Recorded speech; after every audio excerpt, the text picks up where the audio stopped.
tewali kusinziira lindako ekintu kino omanyi omutawana gw'abasuubuzi ne bannayuganda abantu is not about kwewola weewole ssente naye weewuze ssente nezikola ki for what purpose webale nnyo kali gwosobola okwewola ssente era ng'omaze okuteekawo structures ng'olina strategies zo ssente kino na kino naye oli abuuza twewoze tugenze ewo mu America atuwadde akawumbi ka $, wamugamba ogenda kukola luguudo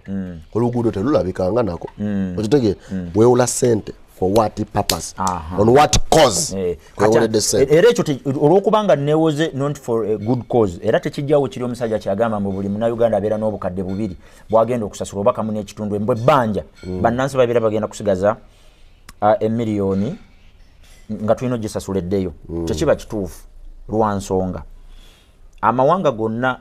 agali mu luse lw'ababinywera G7 tuveeyo tujje mu G20 tuveeyo tujje ne mu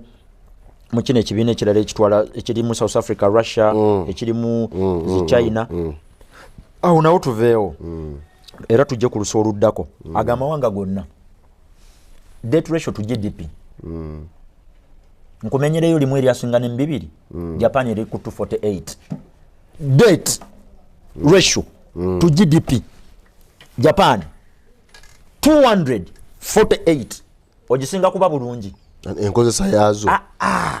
ebbanja is a financial tool ebbanja liri manageable ekizibu wekiri nga bwogambye Zambia abo bajega ebbanja terina kutwazaako bibyo naddala eryensi kubanga twava ku gold standard ne tugenda mu fiat system ontwalako oti ebyange ebbanja libale nti eggwanga tefaanana household bwe tubeera tu budgetinga simanyi oba aba MPs baffe betutwala be balina okubaayo be balina kuba betulonda ssebo betulonda kozi tweronda tweronda ssebo abava mu ffe betutwalayo mpozi ngo kanti bawerezenga mannya mu commission yesalewo ndi kati Chris Boss alidde okubeera era 2026 nzija tegenda kuba mu Kambwe luddawa wano wenyini waffe Kampala wano e Kampala Central ate wadde toyogera kati Kampala ali mu bangi era ffe bwe tunaabeera mu ndoomo tugenda kuba bazibu mukko not in terms of kwegugunga but okuleeta policies eziyamba kuba because ebintu bino kati nagenza okulabanga buli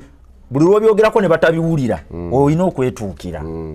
abantu bano bagambye nti tulina kukola bweki naye kyembadde kali akalala kembadde njala okukulaga akabadde ku bbanja kabadde nti bw'obeera ku fiat system budget y'eggwanga eba tefaanagana naye household o budgeting okusinziira ku kyoyingiza eggwanga teri budgeting okusinziira ku kiyingira di budgeting okusinziira ku kyoyina eggwanga oyina ku budgeting okusinziira ku kiki kyosuubira okukolera ensi okugeza amawanga gonna agalina budgets ennungi era ezitambudde obulungi nzijukira Clinton it was in 1990s bwe yagezaako okubalansinga budget yaabwe economy yali agira era effects za Clinton zalabikira mu kisanja kya gundi kya Bush for the very first time US yali tebalansingangako budget yaayo Clinton bwe yakikola effects twazirabira mu financial repercussions eza 2008 Obama we yajjira yasikira ekizibu kyaliwo ekyali kiridde emyaka egiwera ekyali kitutte ebbanga kati ono okujja yayina kuddayo n'abeera non-balanced budget singa ya maintaining oli kyeyasangawo nga yakireseewo n'akimaintaininga bali badde bagenze mu financial turmoil ey'amaanyi ennyo n'olw'ensonga eyo bannaffe bano abali wano abali mu musolo n'obukulembeze obututwala nga palamenti ya Uganda nayo kweri batandika okutunuulira policies zino ze bakola nga ziri progressive okusooka mutunuulidde numbers z'abaana bano abalina amaanyi nga bali mu balekawo ne munoonyaayo amateeka abaana bano temuleeta amateeka gabakuumira bukuumizi waka lwampaka ne muleete amateeka agayamba abaana bano okusigala ewaka nga bali productive kubanga abasigadde nabo bennyini bali ku TikTok gwokimanyi nti buli bavubuka 5 b'omanyi kubo kuliko ba celebrity ba TikTok 2 ate kyewunyisa beyita n'abaserebu n'ombuuza otunda ki baba baserebu nti nvuma abantu Ayisamu eggaali. Serebu eggaali. Era olina gamba nti nkwataako ndabe. N'alyoka akugendera nini yetunuzaamu kamera n'alyoka akuwa. N'akuwalabula. Enkya n'abeeranga. Era batambula eyo nga omulaba atambula akaga. Bamumanyi. Ensi emumanyi. Naye kumanyi okola ki? Ensi ekumanyi okola ki? Okola TikTok. Ate TikTok mulimu. Waliwo okubuuza. Content creator. Content bamulya. Ndabe naku gemanya gebeita ndi content creator ogwo mulimu era tuguwe ekitibwa nti ba creating kye tuyita be batuweredetera product awareness the influence so nafa olukola content creation no kati fetuli basomesa nze singa nali njagala kubeera TikTok celebrity ebyo obokuyisa abokuyisa gali mbalina ebiyisamwe gali mbirina naye awamanyi gange siwe gali nze nyala mutabani wange alabe videos zange zino nga nagenda dda naye nga zisobola omuyamba abeerewo omulamu obulungi after 10 years from today if my son is able okuddayo ku social media n'akebera ebintu bye nali nkola binaamumotivate ng'ogamba nti muzeeyi wange alina kye yalekera ensi atuuka okukeberayo nga nali mpemula buwemuzi ngalisamu gaali nze ate oba sina na biseera biddawo okudiscussinga muntu I want to discuss issues era ndowooza ne bwe ndiba nzize mu kuvuganya njagala bukulembeze sirina muntu gwe nnyinza kuwa platform mwogereko kumala ddakiika 2 ekitibwa mba nkuwadde kinene nnyo there can never be a time when someone becomes an issue tekisoboka ekibeera issue yensi nembeera mutuwangaalira so si muntu kale tweyanziza nnyo tweyanzege mwebale nnyo mwebalire ddala abatambula naffe abatugoberedde ebigambo twogeredde ddala ebikwata ku mutima gwo naddala gwali mu bizinensi eyo ng'ebadde etawankana olw'ensonga y'omusolo tukkirize nti n'abakulu eyo bannaye gye mubeera mu offisi gye mubeera nga munywa amazzi amanene basabe bakasalemu paka nga kabatuuse bannange musaleemu paka lwe kanaatuuka ku mukulu omukulu babiwulire mubiwulire simanyi baba influence si wa muntu wa wansi influence wababedde era omuntu w'owansi bwe banaba bamumulemezaako